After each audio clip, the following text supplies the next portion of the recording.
আপনার ফোন কিছুদিন ব্যবহার করার পর আপনার ফোনটা হ্যাং করতেছে, স্লো হচ্ছে। আমি বলবো আপনার নিজের কারণে হ্যাং করতেছে, স্লো হচ্ছে।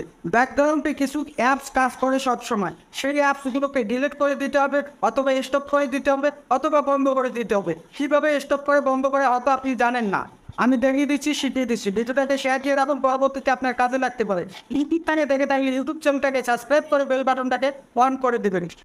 আপনি যদি আপনার ফোনে এই সেটিং গুলো করে নিতে পারেন ঠিকঠাক ভাবে, তাহলে আপনার ফোন কখনো গরম হবে না, হ্যাং করবে না, স্লো হবে না। তার জন্য আপনাকে যেতে হবে সিটিং এ, পাবেন সার্চ বারে, সার্চ বারে লিখবেন হলো রানিং সার্ভিস। এই যে দেখতে পাচ্ছেন রানিং সার্ভিস, আমি লেখাটা লিখে দিলাম, অপশনটা চলে এসেছে। এই অপশনটার উপর ট্যাপ করবেন। তারপরে এখানে দেখতে পাচ্ছেন আবারও রানিং সার্ভিস, এই আবারও ট্যাপ করবেন রানিং সার্ভিসের উপর। আসার পর এখানে দেখতে পাচ্ছেন আপনার ব্যাকগ্রাউন্ডে যে অ্যাপস গুলো সবসময় রানিং থাকে, কাজ করে, যার কারণে আপনার ফোনটা হ্যাং করে, স্লো হয়, গরম হয়। এখন আপনাকে যে কাজটা করতে হবে সেটা হলো, ধরেন আমি আপনাদের দেখাবার জন্য বা বোঝাবার জন্য এই অ্যাপসটার উপর ট্যাপ করলাম।